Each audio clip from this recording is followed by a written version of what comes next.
High বন্ধু, আজ বানাবো চিংড়ি মাছের মালাইকারি।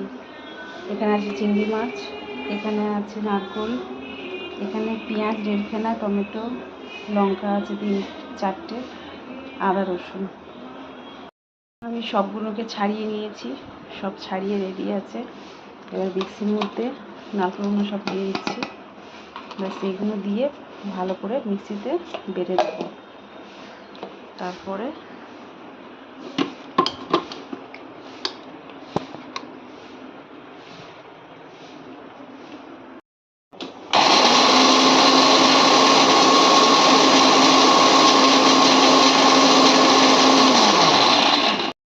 নারকোলটা বেটে নারকোলের দুধ বের করে নিয়েছি।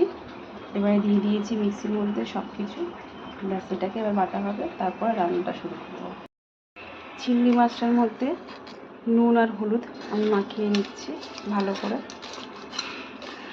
মাখিয়ে নেওয়ার পরে কড়াতে দিয়ে দিচ্ছি সাদা তেল পরিমাণ মতন, যা চিংড়ি মাছটা ভাজা হবে। আপনি চাইলে সরষের তেলও ইউজ করতে পারেন। তেল গরম হয়ে গেছে, দিয়ে দিলাম চিংড়ি মাছটা।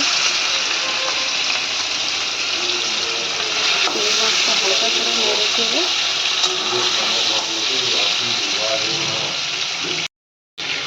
চিংড়ি মাছটা ভাজা হয়ে গেছে। এরপরে চিংড়ি মাছটা তুলে দিচ্ছি,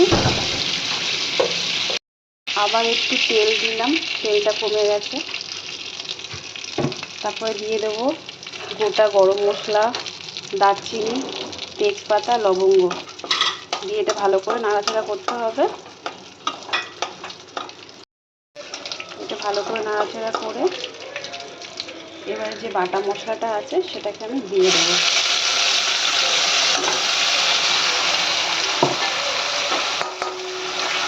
এটাকে দিয়ে ভালো করে কষিয়ে নিতে হবে।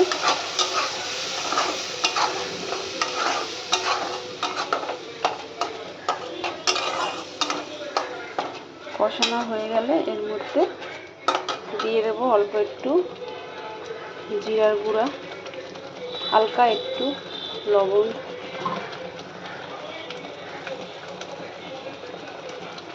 হালকা একটু দিয়ে দেবো লঙ্কার গুঁড়ো। আগে হলুদের গুঁড়ো দিয়েছিলাম, সেটা ভুল করে লবণ বলে দিয়েছি, সেটা হলুদ ছিল, এটা নুন আছে।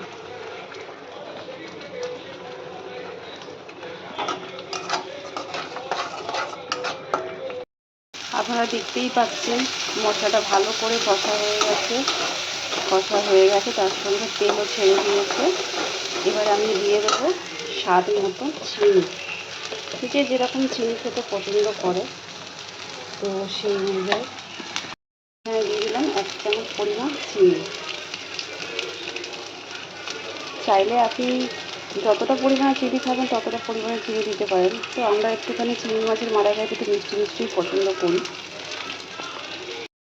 এরপরে দিয়ে দেবো একটু জল, মানে ওই মিক্সির মধ্যে মশলাটা লেগেছিলো সেটাকে ধুয়েই অল্প করে জল দিয়ে দিলাম। জলটা একটু ভালো করে ফুটে উঠলে তারপরে দিয়ে দেবো চিংড়ি মাছটা। ভালো করে ফুটে গেছে, এবারে আমি দিয়ে দেবো চিংড়ি মাছটা। চিংড়ি মাছটা দিয়ে ভালো করে নাড়াচাড়া করতে হবে।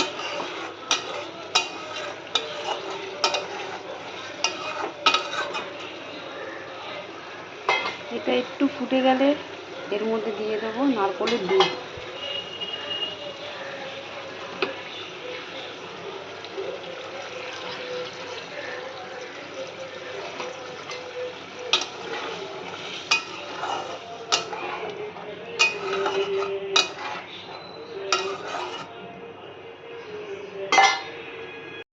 চিংড়ি মাছটা পুরোপুরি রেডি হয়ে গেছে। এবার আমি নামাবার সময় হয়ে গেছে বলে একটু ঘি দেবো, জাস্ট একটু ঝর্ণা ঘি ওপর থেকে। যেটুকু ঘি আপনি দিতে পারেন, বেশ আমার কিচেনে রয়েছে ঝর্ণা ঘি, তাই আমি একটু ঝর্ণা ঘি দিয়ে দিচ্ছি। আপনারা দেখতেই পাচ্ছেন আমার চিংড়ি মাছের মালাইকারি পুরোপুরি কমপ্লিট। আজকে এখানে শেষ করছি। ধন্যবাদ। সবাই আমার ভিডিওটা দেখবেন, লাইক করবেন।